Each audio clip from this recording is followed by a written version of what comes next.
Hello, everybody. Welcome to the Authentically Me, Who the Hell Am I Anyway? Online interview series. Today, I'm so excited because I have Clayton Olson with me, and he has been empowering individuals and couples from around the world to find harmony and authenticity in their relationships. With a background in professional coaching and neuro-linguistic programming, I have to say that slow, Clayton takes a holistic approach to carefully reconstructing what is truly possible for his clients. Hello, Clayton. How are you? I'm doing very well, and I'm excited. Thank you for having me.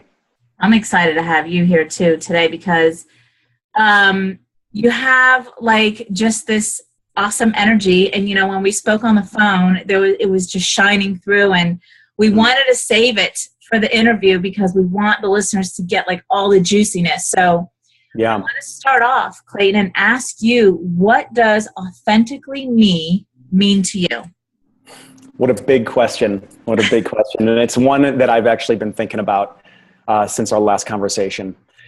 And I was mentioning earlier how I was journaling a little bit about this last night and just jotting down some ideas and thinking about what authentic really means, because it's a nominalization, right? It can mean so much to different people. And to me, being authentic or being authentically me means truly being myself. And what that means is operating from a place of removing the reactive strategies and the reactive patterns that I've built in my life to protect me, right, and more or less operating from a place that is in line with what I want to achieve in life, what I want to do while I'm here on this planet, what I want to give. Awesome. So can you go in a little deeper so the audience can really understand? Because like you said off air, this is it's a broad topic, but we can go deep with it because we really want to basically peel the layers and get to the core of what does authentically mean, so that the audience can really understand and really like lights go off, aha moments. Yeah, absolutely. Okay. So for the first 18 years of my life growing up, from 0 to 18, I lived with an alcoholic father. And during that time period, looking back at it now, hindsight, I realized that I was rarely authentic. And primarily it was because my childhood, I never actually felt safe. I never felt like I could truly relax, and that if I was relaxing and I was being myself, that it wasn't good enough, that I would be punished for it, or that I would be corrected in some way. And combining that with the unpredictable nature of living with someone that's an alcoholic, I felt like my identity, as I look back at it now, was really a reaction to my father. And it wasn't until he ended up passing away of lung cancer when I was 18 that suddenly I really started to see who I was for the first time, really, with him out of the way. And I realized that my entire 18 years was this conglomeration of moving away from things, moving away from abuse, moving away from feeling humiliated, moving away from not being good enough. And I didn't even really know what I wanted. I knew what I didn't want.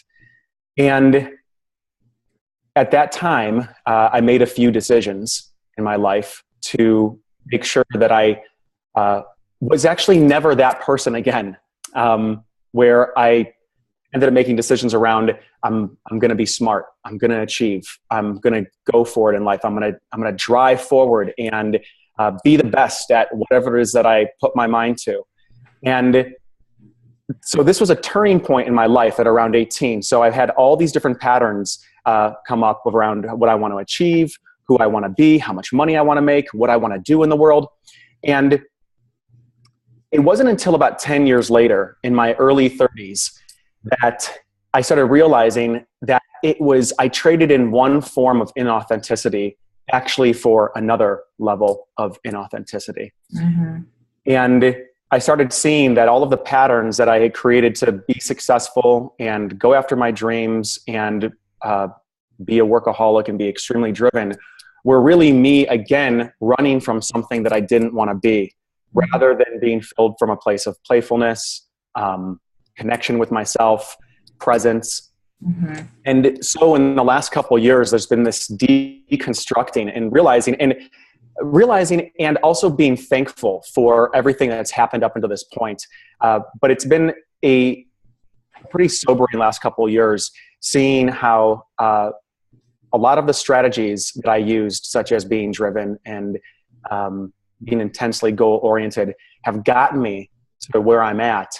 They also are the same attributes that have robbed me of the present moment, that have robbed me of being able to experience gratitude, experiencing peace. There's just been this like restlessness that had boiled up in me.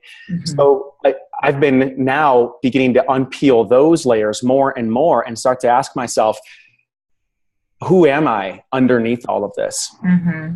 And it's interesting because a lot of what it comes back to me really being able to love who I was as a kid and reclaim that part of me that I disowned when I was growing up in a family with an alcoholic, and bring that little kid back into me and reintegrate. So there's certain ways of being and things that I can do now that are appropriate and permissible, like play, like relax, like let go of responsibility for a while and just enjoy life and focus on my well-being and having a good time. I love that, Clayton. And the first thing I want to say, isn't that what life is all about, is to peel the layers to get to who we really are? Because honestly, you know, I want to share something with you that I have on my desk. Yeah. And that is a picture of me at 4 years old. Yeah. And I have that on my desk and I put it in a frame. This is an exercise that my coach had us do. Mm-hmm. Because when we're 5 years and younger, that is who we truly are. Yeah. Like there's no pretending, there's no faking, there's no trying to be somebody else. And through the years from 5 and over, we are layered with messages from the people around us, our parents and the environment and everything like that, even school and other kids and things like that.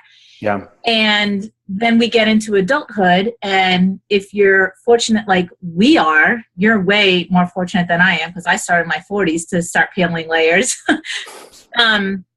You peel the layers back to who, like you were talking about, who you really were at that age. So this is an exercise that my coach had us do, and she had us really just post a picture of us 5 years or younger. What I did was I went and bought a frame and loved me, my 5-year-old self, even more. I think I'm 4, almost 5, even more, to, you know, embrace her and love her. And I have it on my desk and I look at her every day, because when I look at that picture, it's just a reminder to who I really am inside, and to continue to be that person and to strive to be that person. And yes, like you said, the playfulness and being in the present moment, and that's all a practice. That is all a practice. But when we're young, 5 and under, it's natural. It just comes natural. Playfulness and just being who we are. And if we don't like a food, we don't try to say, oh yeah, it's okay to try to not hurt someone's feelings. Like, ugh, that's we spit it on the floor, knock the plate off the table. Yeah. That's just who we are. So I love what you said, how you really went deep with that, because I know that is going to connect with so many people right now. Obviously, if it just connects with one, we're happy, but I'm sure I'm not the only one that grew up with a family like that. Yeah. No, you're definitely not. And then the other thing I wanted to go back on was when you said that you knew what you didn't want, but you didn't know what you did want. Yeah. I think that's also common for a lot of people. Like we kind of, that again is stripping the layers. Okay, I know I don't want this. I don't know what I want, but I know I don't want this. So let me get rid of this so I can get closer to what I do want. and I don't know if you know anything about my story, but that's exactly what I did. When I was in my 22-year marriage, I was married to an addict. You had one as a parent. Yeah. I knew what I didn't want. I didn't want that life anymore, Yeah. but I didn't know what I wanted. So my first step was to leave that relationship and to get out of that environment and to start really focusing on me. And when I moved from Florida to North Carolina, I had no idea what my life was going to be like here. I just knew that it was going to be better than the one I was living in Florida. Yeah, beautiful. Yeah. Yeah, and I'm realizing as I hear you say that too, the image that I got in my mind was one of you being able to draw that boundary and make that decision of saying, look, there's something that's happening in my life that is in violation to my values. Right. There was a moment there where it seems like your idea of self was distinguished, right? There was all of a sudden a boundary that was being crossed where you took a stand and said, this is it. I'm not going to be in this anymore. Yeah. I'm not exactly sure what I want, but I'm going to get this out of the way. Yeah. And in doing that, it sounds like there was then this space in your life that opened up for you to begin to do the exploration and to truly find out more around who you are. And in doing that, you could then begin to find out more clearly what it is that you want. Yeah. It's all about choosing me. Yeah. It's all about choosing you. It's all about putting us as a priority. And, you know, like I said, growing up 5 and over, the messages that especially I feel like we get as women that we're supposed to take care of everybody else and we are natural nurturers and we do that. And it's always about what do you want, the other person, the outside person, instead of looking inside, you know, and I talk about that too in my speech, Own Your Story So Your Story Doesn't Own You, that for so many years I was, what do you want? What can I do for you? And I was always focusing on my ex and what his problems were. And maybe you did this with your dad. You were always trying to fix him and make him better and see what you could do to try to fix him and make him better. And never once, for me and my story, I never once looked inward. Yeah. Looked at me and said, what can I do for me? You bring up such a great point. Yeah, it's this, I had a very similar experience with just different characters. It is this shift from externally focused to suddenly this internal focus, from being externally validated to an internal validation, where when I was younger, there was this, I uncovered some beliefs that I had that if I could somehow fix my father, if I could somehow save him, and he would allow me to save him, that meant that he loved me. And if I could just get him to stop smoking, if I could just get him to stop drinking, if I could just get him to love my mom in the way that I wanted him to love my mom, then that would mean that I was important enough as a kid. And what's wild is you can end up playing that game of that's what love is, and then far after the relationship with your parents, it's so easy to automatically slip into relationships in the future with people where that exact same dynamic is showing up. Absolutely. If I save this person, if I fix this person, then it means something about me. And because what my model of love is fixing and saving somebody and helping somebody. That's what love has looked like ever since I've been a kid. And that's how I know love is happening right now.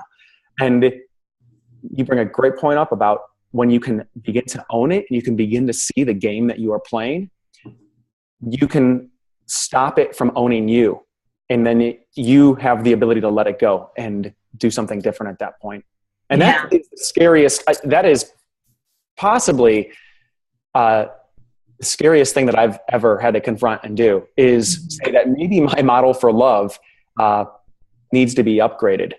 And maybe I have to let go of what I've been doing in order to go into somewhere else. And many times the other place to move into is not readily accessible until you let go of one model. So it's terrifying because it's almost like, for me, it was like falling off the abyss, falling backwards into darkness, and having faith that I could come up with a new way of relating to people and a new way of relating to myself, even to the story of who I think I am and my significance in a relationship, right? If I'm not helping fix somebody, what possible significance can I have in the relationship? Am I still lovable if I'm not fixing my partner? Absolutely. I can so relate to that. Just like you said, just different characters in the story. And I got chills literally down my spine, Clayton, when you said that, because I did the same thing with my ex as you described with your dad. And I talk about that all the time. 22 years, I was trying to save him. I was trying to fix him. And I'm a rescuer. That's what I was doing. I was trying to rescue him. And it took me 22 years, I'm a slow learner, to realize that nobody is going to save him but him. I couldn't do it. Our children couldn't do it. You know, I always say that to him. I'm like, you have us. You have this family. We're healthy. We're here for you. Like, in my mind, in my clear, well, let's say non-drug infected mind, was thinking, holy crap, you have everything. What are you numbing? What pain are you numbing? Right. You know, but that's what I was thinking. And I couldn't push and put that on him. So I couldn't save him. You couldn't save your dad. Yeah. And you're right. It was validation to think, if I can save him, if I can fix him, I am worthy and of getting his love. And that was my go. That was what made me hang in there for 22 years. That was my, force of trying to try until one day I just surrendered. Yeah. Surrendered. I used to say give up. I gave up, but I use the term surrendered because I'm not giving up. Obviously, I'm still here. But I surrendered to the fact that I can't save him. He is the only one who can do that. Yeah, that's beautiful. I love the word surrender rather than give up. And the distinction that I see between the two of them is one of them has this really close like marriage to the word trust. Surrender has trust inherent in it. And when you're surrendering to something, you're trusting that it's going to work out the way that it's exactly the way that it's supposed to work out. Right. And there's a relinquishing of control. And from that place, I mean, it sounds like there was a real transformation that occurred in your life. Oh, huge, bigger.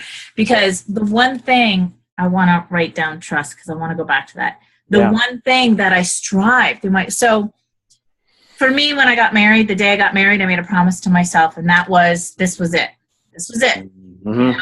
I'm in for it. And, I believe in marriage. I'm very loyal and all of that good stuff. And when I had children, that just solidified my promise to myself even more. I was like, we're a family.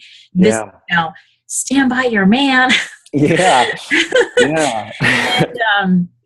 And so that was, my thought process going through. And it was like, when you're inside it, you don't realize how bad it is. And I'm sure this was for you up until 18. You didn't realize how bad the relationship and the family dynamics is until you're out of it. And it took me that long. It took a series of events that happened. And then towards the end, closer together, that I just said, I can't.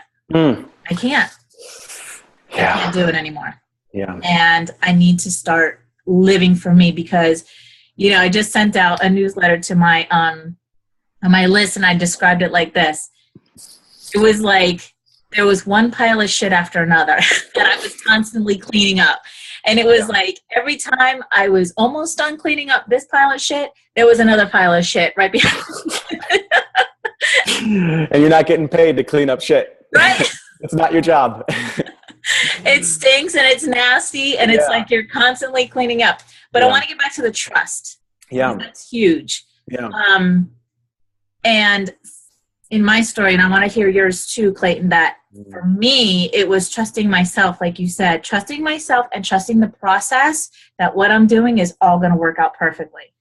Yeah. And letting go of how is this going to work out and letting go of this step and this step and this step. So tell us about your experience with trusting yourself and trusting the process. Yeah. Another big question. It's something that for me, I feel has been an ongoing choice that I continually have to make around trusting myself. And Absolutely. the minute I'm not trusting myself, there's a reactance that's there. There's a fear, and then there is a reaction to that fear that knocks me out of being my genuine self. Right. So trusting is feeling that fear, and then rather than reacting to it, responding to it with my adult mind, and still choosing to be in relation to whatever person or whatever situation in a way where I feel like I'm honoring my values, I'm honoring myself, and trusting that if something doesn't work out while I'm in my own integrity, then it's not meant to be. Whether that's a relationship, whether that's work with a client, whether that's a trip that I'm going to take somewhere, it's a matter of me trusting that I'm good enough, that I am, and it's not even just that I'm good enough, that whatever is going to happen is supposed to happen just the way that it is, as long as the compass and the North Star is really me finding my way back home inside me. Right. Oh, that's great. That's great. Yeah, because trust was a big one for me, trusting myself. Now, Yeah. I do know this. There were times when I trusted myself, but like you said, then I would go back and then question, like in different situations, like when I moved from Florida and came to North Carolina, I totally trusted that everything was going to be okay. I just knew it. I just had this feeling and I just knew it. But then the first time when I came to North Carolina, 3 months later, fear had set in, and I wasn't trusting myself that everything was going to be okay, because this was the first time that I was financially on my own in over 22 years. Yeah. And so then fear set in, and I was not trusting myself. So then I reverted. And I feel like it's a practice, just like anything else. It's a practice to trust ourselves and trust the process. It is, absolutely. Yeah, yeah. And something that's coming up while you're talking too, and it happened earlier, that when we're talking about making decisions of cutting people out of our lives and situations out of our life where we are not able to honor ourselves, where we don't feel like we're continually picking up shit, where we're not able to be our best self. I think that is another practice that has helped me, is to examine the relationships in my life and look and say, can I show up as my best self in the relationship with this person? Right. Do I have the capacity to do that? Or in order to keep the harmony, or in order to, let's say, make the relationship work, I somehow have to divorce from myself. And that might show up in a way of feeling this anxiety or dissatisfaction or some type of repression around you being you. And the more that I found that I can remove those relationships from my life, of the people where I feel judged and criticized by, and where I question myself when I'm with that person, I question my sanity, I question my worth. It's a sign that I may need to step away from that relationship and start finding people where the space and the territory between us is a place where both of us can bring our best selves into the relationship. Absolutely. And that doesn't just mean harmony either. That doesn't mean that everything's going perfectly. It means that we're able to confront each other, and we know that there is enough strength in the bond that we can be honest and real with each other. There's no hiding. There's no emotional hiding out of fear of thinking the other person's too fragile to handle my real self. Right. And, the other thing that's coming up, Clayton, while you're talking, is that you're talking about like how we show up in the world is a direct reflection of how people show up to us. So when we show up in that way that you're describing, to be our best self, and, then we get that reaction back from other people, and that's something that I had to learn too, was how am I showing up in the world? Because, all that chaos that I was in was a reflection of me. And I, in the beginning, was like, that pissed me off when I, when I realized that. I was like, because it was hard to accept. It was a hard pill to swallow, to think, because I was married to an addict, and a narcissist, that is a version of me inside. And it was hard for me to accept that. Yeah. So I show up differently now.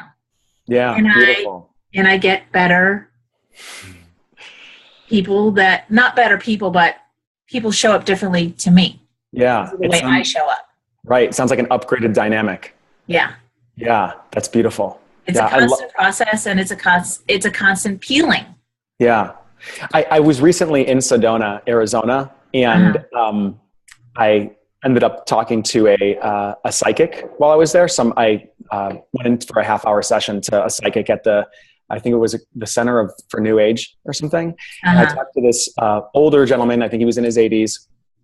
And he wasn't doing anything like he wasn't giving me my future or looking into a crystal ball or anything like that or reading tarot. He was just simply talking from his perspective. And something that he mentioned that was in line with something you said was, when you're working with somebody or just when you are in relation to somebody, the more that you can recognize and listen to your own song that's happening within your heart, the more that person has a model to begin to listen to their song in their heart.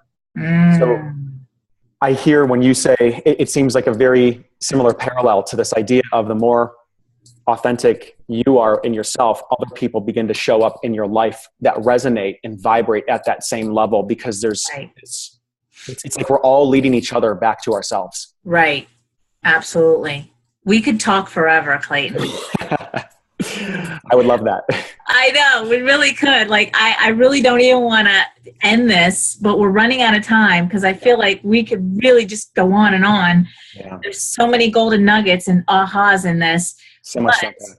Yeah, but we're running out of time. So tell us, what is the free gift that you're offering to the audience today? Yes. So the free gift that I've got it's called The 8 Secrets to Create a Rock Solid Relationship.